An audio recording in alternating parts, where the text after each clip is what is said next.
Baseball on one corner, basketball on the next, baseball on the third, and a fight breaks out on the fourth, everybody's going to run watch the fight. Hand-to-hand combat is strangely irresistible. These days, the National Street Corner is on TV, where millions are being drawn to a new kind of fight called mixed martial arts, or MMA. Not long ago, the sport was banned as too vicious for decent society, but mixed martial arts came back swinging.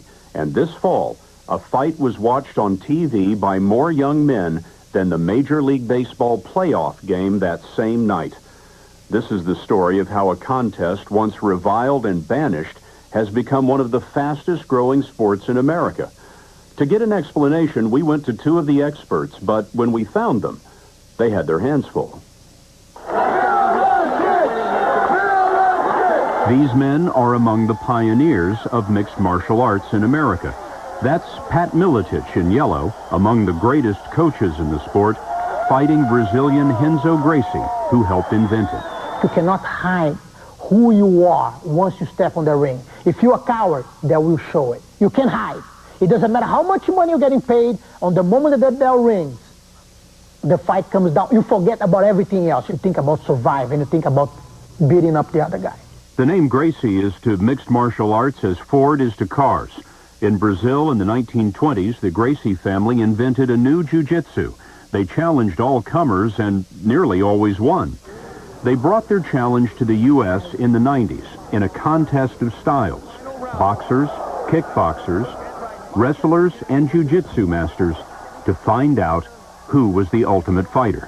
What do you say to people who watch an MMA fight and say that it's barbaric? For them to understand my sport, I know it's going to take a little bit, for them to accept and understand. What's to understand? You're pounding a guy, choking a guy into submission. The first impression is hit him, knock him out, hurt him. But believe it goes far beyond that. There's so much technique involved that, to be honest, I think when I see a good fight, I think it makes a Russian ballet look like a uncoordinated body movements. That's a tough ballet. Yes. It's a tough one, that's true. It can be a bloody ballet. Sometimes. But the blood is the sauce of the whole thing. Believe, it's not blood that is coming out. It's a little bit of pride that you're putting out. To prevent too much of that kind of pride spilling out onto the mat, fights can end in a number of ways. There's a knockout or a submission, a throat-squeezing or bone-straining hold that would do real harm if the loser didn't tap his opponent to signal surrender. And if the tap never comes, the ref can always jump in. It used to be boxers were called, okay, this guy's the best pound-for-pound fighter in the world. Now it's, no, you're the best pound-for-pound boxer in the world. These guys are the best pound-for-pound fighters in the world. That's Renzo Gracie's opponent, Pat Miletich, who blended all those combat styles into one. Look, most people are more familiar with boxing. So how do you compare MMA to what we're used to seeing?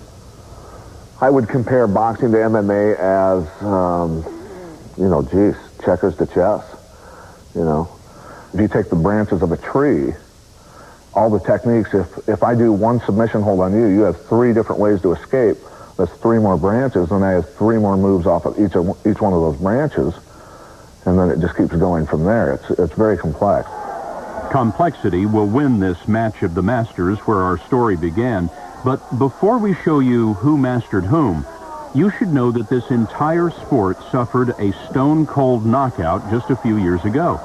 Back then, there were virtually no rules. Fighters could stomp, kick to the groin, there were no time limits, and no weight classes. Critics called it human cockfighting. It was barred in many states and banned on TV. In the late 90s, the reputation of Ultimate Fighting Championship was what? Uneducated guerrillas that like to go in there and basically kick the crap out of each other. Fighting out of Davenport, Iowa. If mixed martial arts is in a city or a living room near you, you have Dana White to thank for that. White's a former amateur boxer who thought the fights might be just the thing to draw an audience that advertisers often want most, men ages 18 to 34. That group has been disappearing from TV audiences. So White convinced investors to buy a league, the Ultimate Fighting Championship, or UFC. He adopted rules for the safety of the fighters, and got 21 states to sanction the fights. Were TV channels eager to put this on? Not even close. I mean, you wouldn't believe all these big TV geniuses and, you know, all the guys from Fox and this place and that place, you know, all these guys that supposedly know everything. Too violent. Yeah, they're scared of it. What's more violent than the NFL? What's more violent than the NFL? Come on, the NFL, they're not throwing punches. Really? At each other? Not usually. You've got 250-pound men in the best shape they could ever get into, and they're so fast they could run track and field with pads on, running directly into each other head-to-head. Broken arms, legs getting snapped in half, broken necks. What do you consider violent? Previously on The Ultimate Fighter. Well, he didn't sign any network TV deals like the NFL, but he did get a reality show on cable where fighters compete for a spot in the league. Now, White has 7 TV shows reeling in that young male demographic. His internet site sometimes gets more hits than the NFL. He's got a video game, and his DVDs outsell all other sports. You and your partners bought UFC for what? $2 million. What's it worth now? I don't know. A lot more than $2 million. The smile on your face suggests maybe over $100 million, I'm guessing. Could be. Could be. Could be $1 billion. I don't know. Seems plausible. A fledgling company that sponsored that Miletich-Gracie match, the International Fight League, just went public, and it's now valued at more than $150 million. Turns out, rules were the key. The money flowed when the blood stopped gushing. These days, there are 31 fouls, and the fighters don't come at each other bare-fisted anymore. They're required to use these gloves with a little bit of padding over the knuckles. You can't kick to the groin anymore, and you can't stomp on your opponent once he's on the ground. The octagon itself is 30 feet across. There's a bit of padding under my feet, and they put the fence up around it so the fighters don't go rolling out on the floor. Have all the new rules and regulations made the fights less interesting for the fans? Well, apparently not. Look at this night in Anaheim. 14,000 fans in the stands and 700,000 at home who paid $40 a pop to watch on TV. That's $28 million just for pay-per-view, just for this one night. And White does 14 of these a year. We wondered exactly where the fighters come from. Who wants to get in on this? Well, one of the biggest stars is welterweight Matt Hughes. He's legendary for fights like this one. That's Hughes, struggling, choking, done. Until he comes back with this. Moves like that made Hughes a millionaire. He packs them in a testosterone-fueled world of money and sex. But we found him where he grew up, on the family farm in Illinois. When I leave the sport, I want to be the same person as when I started the sport. And when you get in front of the camera, when you sign autographs, when you get noticed, it's hard to do that. It'll change you if you let it. You're exactly right. Like a lot of the fighters, Hughes has a college degree. He was an All-American wrestler who sees this more like the Olympics than a street brawl. Yeah, but you know better than I do that that's not why those 17,000 people are in there. Well, that's true. They want to see somebody bleed. They like excitement. There's excitement all over. It doesn't have to be somebody getting hurt to get excitement in the octagon. In fact, a recent medical study found that MMA fighters are less likely than boxers to suffer brain injury. There's a lot more options. It's a wrestling match. It's a jiu-jitsu match. It is partially boxing. It's not my only option to stand toe-to-toe with you and beat you in the face. Pat Miletich teaches all of that in Bettendorf, Iowa. Fighters from all over come to this gym where Miletich has turned out 8 top champions, including Matt Hughes. Hughes showed me some of the finer points when I tried to train with Team Miletich. They wrestle, they grapple. Why do I think this is going my way? They maul. Then they work endurance relays with a man on their shoulder. Miletich teaches power, top conditioning. Pull to the side, grab, take him down, yes, nice. Enzo Gracie is all about counterbalance and cunning. Let me ask you this. When the fight... Fight is over. Fight is over.